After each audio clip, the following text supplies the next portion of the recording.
हाय दोस्तों। तो कैसे हो आप लोग? इंशाल्लाह उम्मीद करूंगा कि आप लोग खैरियत से होंगे। तो जैसे कि आप सभी को पता है कि हम लोग एक एनजीओ से बिलोंग करता है जिसका नाम है all India rural welfare foundation. यानी कि दोस्तों, आज हम लोग कुछ टॉपिक में बात करने वाले हैं। जैसे कि हमारा जो समाज है वो किस तरह से हमारा समाज पीछे चल रही है, उसके बारे में हम लोग कुछ बात करने वाले हैं। खास करके तो आज हम लोग दहेज के बारे में बात करेंगे कि हमारा जो नौजवान साथी है, दोस्तों है, सभी को हम लोगों को इस चीज़ के लिए आवाज़ उठाना पड़ेगा। नहीं तो हमारा जो समाज है, इसके चलते कई परिवार हमारा मतलब बर्बाद हो जा रहा है। उस चीज़ के लिए हम लोग डिस्कस करेंगे। तो सभी दोस्तों को तो हमारा प्यार भरा सलाम, नमस्ते, सत श्री अकाल। तो आज का ही वीडियो है हमारा समाज किस तरह से पीछे जा रहा है, और दूसरा नंबर दहेज के जो मामला है वो किस तरह से हमारा इंडिया में फैल रहा है, उस चीज़ के लिए बात करेंगे। तो सबसे पहले देखिए दोस्तों, जैसे कि एक परिवार में 2 से 3 बेटी होती है, उस बेटी को बिलाने के लिए कम से कम हमारा समाज का दस्तूर है, वो मैं बता रहा हूँ, जनूनियत है जो चीज़, वो चीज़ आप लोगों के पास शेयर कर रहा हूँ मैं, और आप लोगों को भी मालूम है ये चीज़।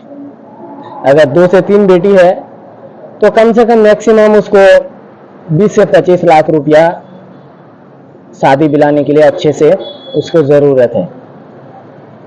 तो देखिए दोस्तों, जो परिवार हमारा अच्छा खासा कमा रहा है, उसका 2-3 बेटा है, उस परिवार को तो ये चीज़ मतलब उसको उतना ये नहीं होगा, महसूस नहीं होगा कि हम लोग दहेज दिए।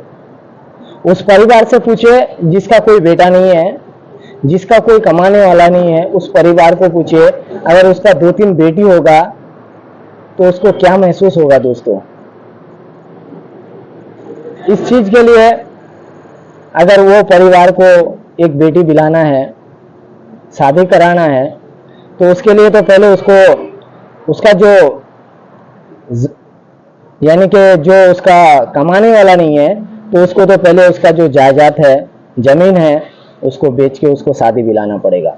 देखिए दोस्तों, पहले तो हम लोग एक बेटी को पालते हैं बहुत ही प्यार से और बहुत ही यानी कि अपने शान से, लेकिन उसके बाद जब हमारा बेटी को हमारा घर से विदा करने का टाइम आता है, तब हम लोगों को बहुत ही दुख होता है कि दहेज देके हम लोगों को शादी दिलाना पड़ता है। दहेज देके वो भी हमारा कोई जरिया नहीं है कमाने का, कोई कुछ है नहीं, तब हम लोगों को क्या करना पड़ता है कि हमारा जो जमीन है वो बेच के दिलाना पड़ता है, शादी कराना पड़ता है। तो ये जो समाज, आज का जो हमारा समाज, ये जो हमारा समाज पीछे चल रही है ये सब चीज़ों में, जो मतलब ये कर रहा है, तो इसके लिए जिम्मेवार कौन है दोस्तों? जिम्मेवार हम लोग हैं। जो नौजवान साथी है, नौजवान दोस्तों है, मेरे बात को कोई दिल में मत लेना दोस्तों, लेकिन ये जरूरियत है कि हमारे वजह से हमारा समाज पीछे चल रही है। तो इसको कैसे सुधारेंगे हम लोग दोस्तों? इसके लिए हम लोगों को खास करके हमारा नौजवान साथी को आगे आना पड़ेगा, इस चीज़ के लिए आवाज़ उठाना पड़ेगा, और इस चीज़ को मतलब कैसे ये करना पड़ेगा, उसके लिए हम लोगों को ये करना पड़ेगा। तो सभी दोस्तों से मैं एक ही रिक्वेस्ट करूंगा कि दहेज के मामले में आप लोग कुछ करें। देखिए दोस्तों, जब आप लोग शादी करने के लिए जाते हैं, पहले तो आप लोग डिमांड रखते हैं कि फलाना चीज़ चाहिए, फलाना। देखिए दोस्तों, कोई चीज़ अगर आप लोग डिमांड करते हैं ना, तो बहुत मतलब वो अगला वाला परिवार को बहुत ही मतलब ये महसूस होता है कि उसका तो पहली बात कमाने वाला नहीं है। दूसरा नंबर, अगर उसका ज़मीन बेच के वो अपनी बेटी को दिलाता है, तो वो करेगा क्या दोस्तों? बुढ़ापा में क्या हमारे जैसे बाहर दिल्ली, गुजरात, मुंबई, केरल आ सकता है क्या दोस्तों? आप लोग थोड़ा सोचिए दोस्तों इस चीज़ को। नहीं आ सकता है ना दोस्तों। वही खेती बाड़ी करके उसको खाना पड़ेगा जिंदगी भर। अगर वही खेती बाड़ी जगह वो बेच देता है दोस्तों, तो करेगा क्या दोस्तों। देखिए दोस्तों, जब भी हम लोग शादी करने के लिए जाते हैं तो पहले हम लोगों को ये चीज सोचना पड़ेगा कि जिस परिवार के साथ जिसके बेटी हम लोग अपने घर पे बहू बनाने के लिए यानी कि अपना वाइफ बनाने के लिए लेके आते हैं, उस अगर हम लोग ये सोच ले दोस्तों कि नहीं, ये भी हमारा एक परिवार का सदस्य है, ये भी हमारा मतलब रिलेटिव में आ गया, अगर हम लोग ये चीज सोचेंगे तो हम लोगों को दहेज लेना जरूरत नहीं पड़ेगा दोस्तों। अगर आप लोग इस चीज के लिए गौर करेंगे, नहीं भाई, क्योंकि हम लोग एक रिश्ता बना रहे हैं, हम लोग एक यानी कि रिलेटिव में चेंज हो रहे हैं, तो हम लोगों को कोई दहेज नहीं चाहिए। सिर्फ चाहिए तो हम लोगों को क्या चाहिए, उसका जो बेटी हमारे घर पे आ रहा है वो हमारे समाज को, हमारे परिवार के साथ इस तरह रहे ताकि हमारा परिवार उसको प्यार दे और हमारे परिवार को वो प्यार दे, इस तरह से हमारे परिवार को रखे। वो चीज अगर आप लोग देखेंगे दोस्तों, तो हमारा समाज बहुत आगे चलेगा दोस्तों, बहुत ही सुधार हो जाएगा दोस्तों इस चीज के लिए। लेकिन दोस्तों, इस चीज करने के लिए आप लोगों को यानी कि हमारा जो यंग जवान दोस्तों है, साथी है, वो साथियों को सबको आगे आना पड़ेगा और इस चीज के लिए आवाज उठाना पड़ेगा दोस्तों। जिस तरह से हमारे एनजीओ से हमारा दोस्तार कुछ यानी कि 200 से 250 मेंबर टोटल आवाज लगाया, इस चीज के लिए हम लोगों को बोलने के लिए बोला कि आप लोग ऑनलाइन आते हैं, तो आप लोग इस चीज के लिए बोलिए कुछ, इमरान भाई।